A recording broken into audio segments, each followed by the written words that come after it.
सितंबर है, दिन मंगलवार का है। हरिओम वर्मा पुत्र राजेश वर्मा पूर्व उप महापौर ने एक नोटिस भेजी है, प्यार भरा पत्र भेजा है और नोटिस का जवाब नहीं दीजिएगा तो मान हानि का केस है, 1 करोड़ 1 लाख रुपया।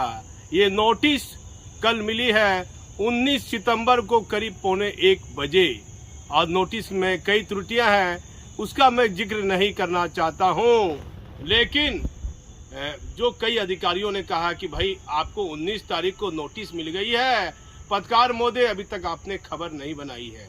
तो मैंने कहा सर, स्वास्थ्य मेरा बेहतर नहीं है और नगर निगम का लगातार चुनाव चल रहा है, लोग नामांकन कर रहे हैं, लगातार फोन कर रहे हैं, मैं खबर बनाने से परहेज कर रहा हूं, मैं अस्वस्थ चल रहा हूं पूरी तरह से।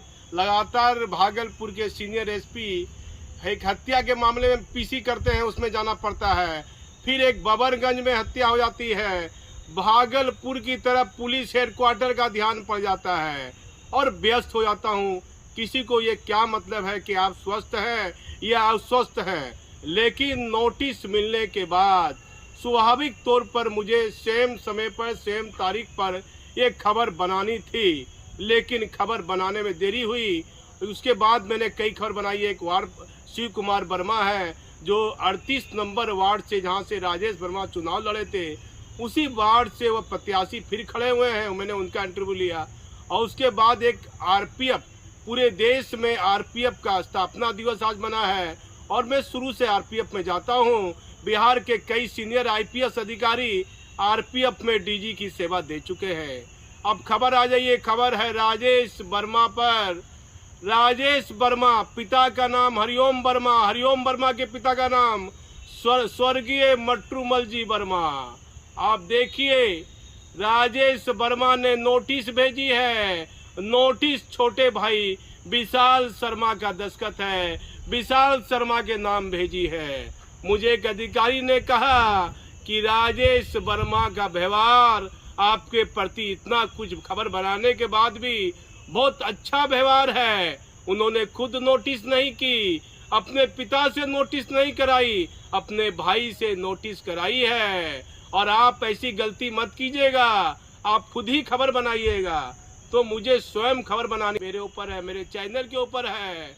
इस बीच लगातार ये खबरें चल रही थी गुंडा बैंक भागलपुर के संबंध में, लेकिन कल जब मैंने एक खबर चलाई जिसमें भागलपुर के एसएसपी बाबूराम साहब का बयान लिया, क्योंकि गुंडा बैंक के मामले में एक मामले को लेकर पुलिस हेडक्वार्टर की नाराजगी देखी गई। जोगसर ओपी के थाना प्रभारी अजनबी साहब के द्वारा एक बयान दे दिया जाता है, लेकिन पुलिस की जांच रिपोर्ट में ये बात आती है कि वह एक लाइन बोलते हैं और जो अखबार का पत्रकार है वह बढ़ा चढ़ाकर लिख देता है। और पहली बार, ये गंभीर विषय है, प्रेस काउंसिल ऑफ इंडिया, यदि कोई पत्रकार, कोई बड़ा समाचार पत्र यदि गलती कर रहा है तो प्रेस काउंसिल ऑफ इंडिया स्वतः संज्ञान लेकर ऐसे अखबारों को चिन्हित कर सकता है। पहली बार मैंने देखा एक लंबे समय, पत्रकारिता के लंबे समय में, कि पत्रकारों से पूछताछ हुई है और उसके संपादक को, स्थानीय संपादक को अधिकारियों ने अनुरोध किया है कि उक्त पत्रकार पर कार्रवाई होनी चाहिए, क्योंकि मामला हाई कोर्ट से जुड़ा हुआ है। हाई कोर्ट के निर्देश के बाद एडीजी कमल किशोर सिंह ने जो है आदेश दिया भागलपुर पुलिस को, जांच कीजिए। उसके बाद इनकम टैक्स विभाग की टीम आती है, 4 दिन तक जांच करती है राजेश वर्मा के यहाँ। कई चीजों की जांच हो रही है, पेन ड्राइव ले गया, कई चीजें कीज लेकर टीम गई है और उसकी जांच चल रही है। अभी कई ऐसे तथ्य हैं जो मुझे नोटिस प्राप्त हो जाने के बाद मुझे करोड़पति बना दिया गया। 1 करोड़ 1 लाख का मानहानि का नोटिस भेजा गया है। राजेश वर्मा का पूरा नोटिस में पूरा उसका हाथ है, दस्तखत छोटे भाई विशाल वर्मा ने कर दिया है। तो एक अधिकारी कहते हैं यदि गलती आपने की है तो भाई बहन पत्नी परिवार को मत लाइए, आप स्वतः आइए। लेकिन राजेश वर्मा की मेहरबानी है कि अपने छोटे भाई से नोटिस भिजवाई है। मैं उन्हें बधाई देता हूँ, मेरी खबर के माध्यम से शुभकामना भी देता हूँ। लेकिन देश में बैठी जांच एजेंसी क्या कर रही है? देखिए, सबसे बड़े अखबार के रिपोर्टर से पूछताछ हुई है भागलपुर में। सीनियर एसपी का मैंने बयान चलाया है और लिखा पड़ी हुई है। वह ज्ञापन संख्या में बताऊंगा, क्योंकि मुझे नोटिस मिली है। हर एक जांच रिपोर्ट में क्या क्या तथ्यों का खुलासा पुलिस के आला अधिकारी ने किया है, मैं एक एक चीज बताऊंगा। राजेश वर्मा ने जोगसर थाना प्रभारी अजनबी को एक शपथ पत्र दिया है, उसका भी मैं जिक्र आपको करूंगा।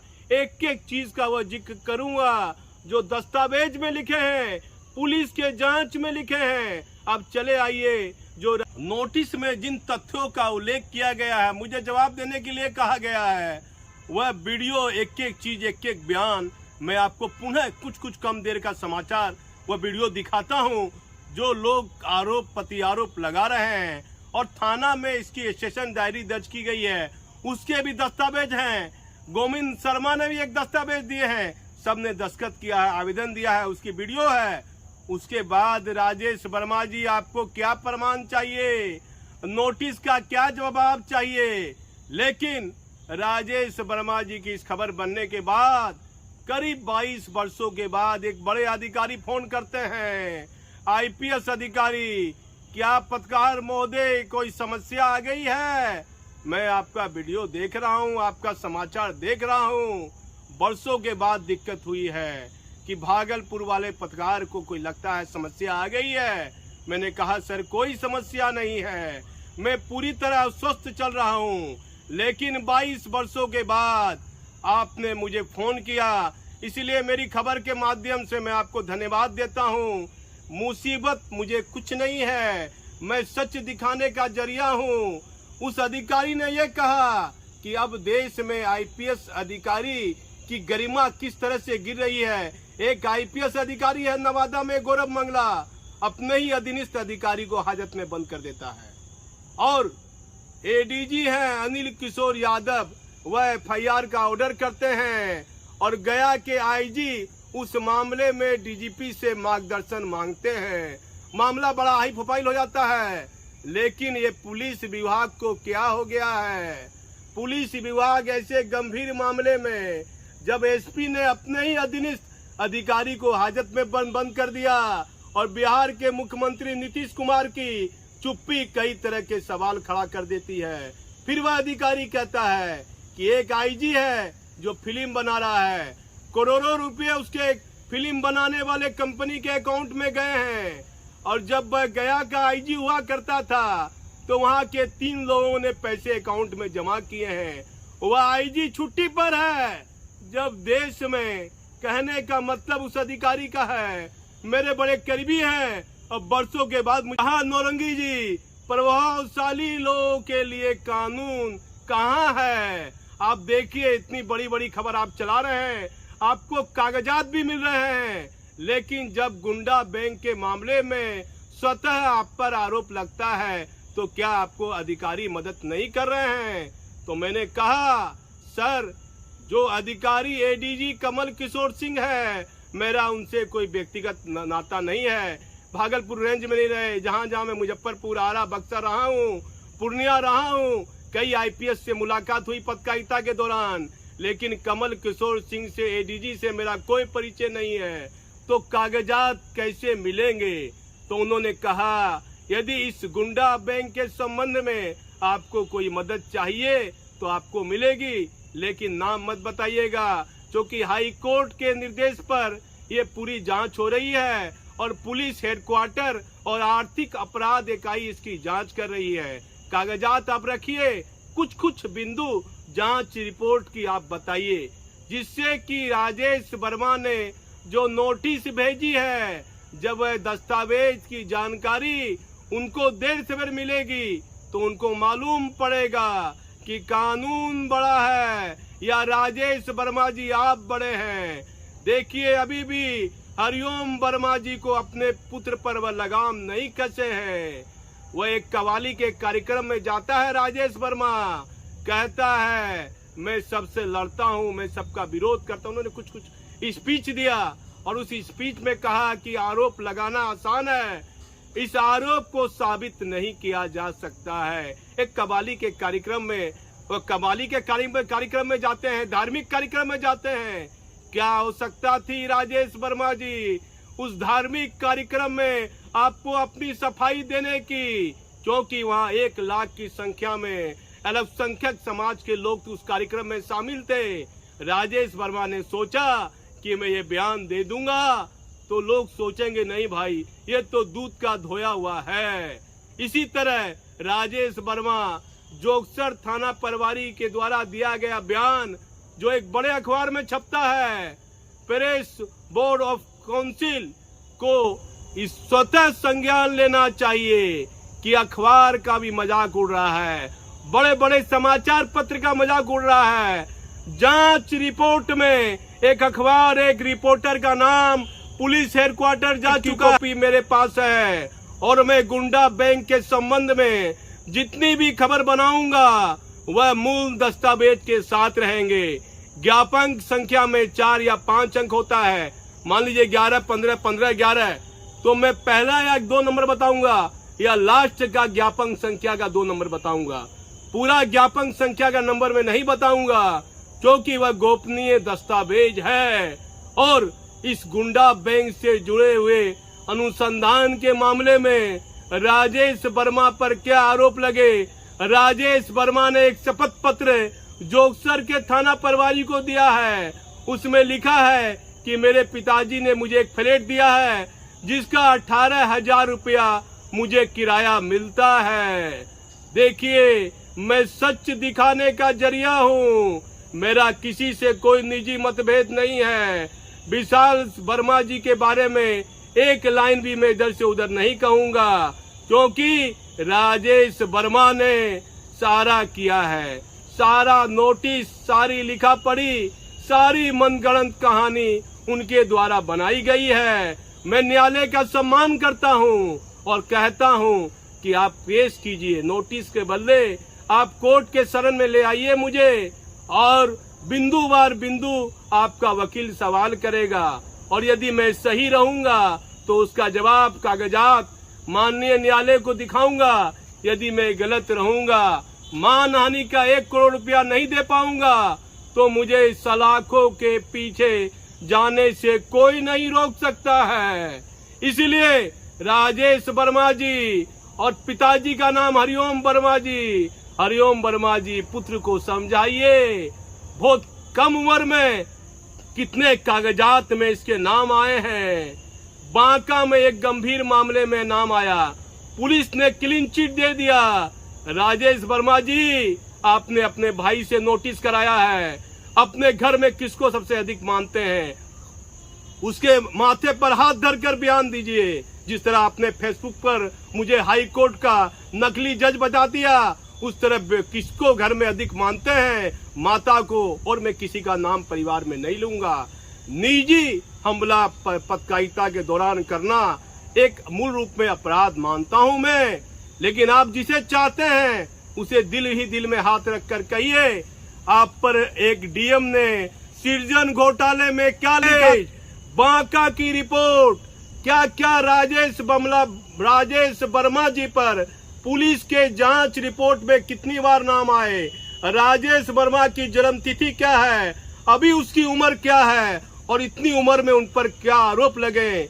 पुलिस के दस्तावेज के साथ मैं खबर बनाऊंगा, मेरी खबर आप देखते रहिएगा। लेकिन मेरा महत्वपूर्ण समय हाल फिलहाल राजेश वर्मा की खबर पर जाएगा क्योंकि उन्होंने मुझे नोटिस भिजवाई है, तो नोटिस का जवाब तो ईमानदारी पूर्वक देना पड़ेगा। मैं सच के साथ हूँ और आप हमारी महत्वपूर्ण और ताजा खबरें देखते रहिए। मैं भागलपुर से दीपक नौरंगी। नगर में मोहम्मद अबजार की हत्या के मामले में एक आरोपी को पुलिस ने मुंगेर से गिरफ्तार किया है, उसका नाम इफ्तार अंसारी है।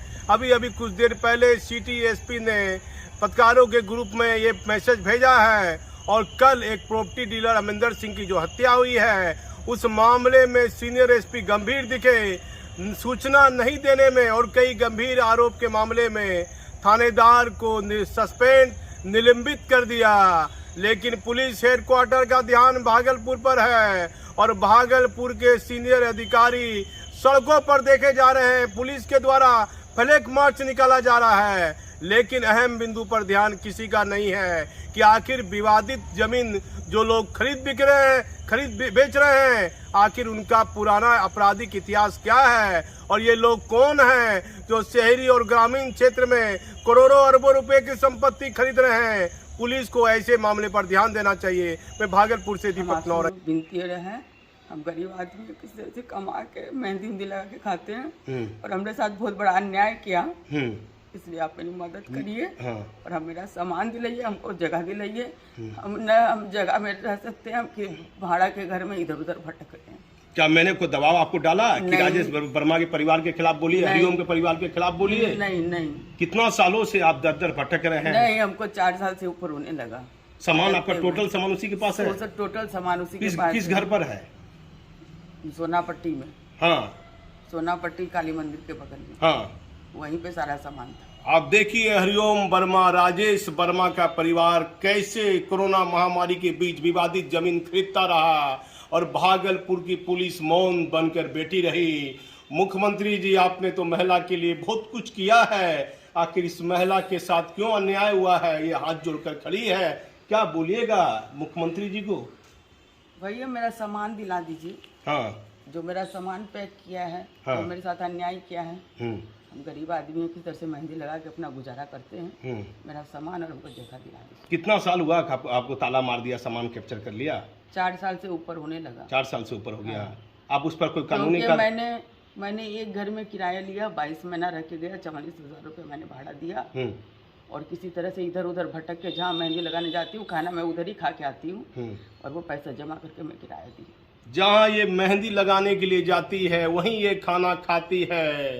यदि हरिओम लक्ष्मी नारायण का परिवार मेरी खबर देख रहा है तो आपको ऐसी धन संपत्ति का क्या लालच, क्या साथ में लेकर जाइएगा? इस महिला के आंख के आंसू देखिए, क्या ये किसी की बहन बेटी है? इसके साथ इतना दर्द भरा हुआ है। अब भागलपुर पुलिस, इनकम टैक्स विभाग, ईडी विभाग और सीबीआई जैसी जांच एजेंसी यदि हमारा चैनल देख रही है, मुख्यमंत्री जी क्या आप चाहते हैं उसको, हरिओम को फंसाना चाहते हैं? नहीं, अब मेरा सामान दे देना। बस सामान चाहिए आपको? मेरा सामान दे दे।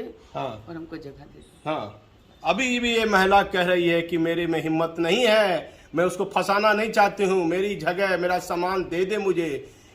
क्या क्या क्या था? पूजा पाठ का सामान, कपड़ा पहनने का? नहीं, सब था। मेरे पूजा पाठ का सामान था मेरे, उसमें गोदरेज है, टीवी है, फ्रिज है, कूलर है, इन्वर्टर। दरवाजा नहीं खटखटाया? पुलिस के पास नहीं गए? पुलिस के पास हम तो खाली FIR किए थे, क्योंकि जान से मारने की धमकी दिया था, तो हम फायर करवाए। बाकी ये तोड़ फोड़ कर रहा था तो उसके पास गए। जान मारने विष्णु दिया था? नहीं, राजेश वर्मा। हाँ, राजेश वर्मा क्या बोला कि खाली तो करोगे, जैसे ओम बाबा का हुआ वैसे होगा, ऐसा बोला राजेश वर्मा ने? हाँ। क्या राजेश वर्मा ने कहा कि जैसा ओम बाबा का हुआ वैसे होगा? तो पान वाले को भी बोला है, हमको कहीं खड़े बोला है। पान वाले को भी बोला है? पान वाले को क्या बोला?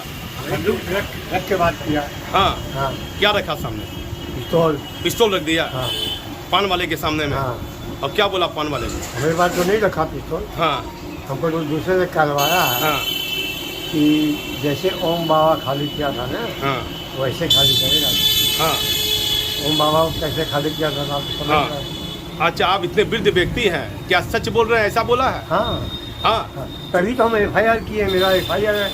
FIR किसके नाम पर किए हैं? सना किसके नाम पर किए हैं? सबके नाम पर। सबके नाम पर सना है। सना कॉपी है?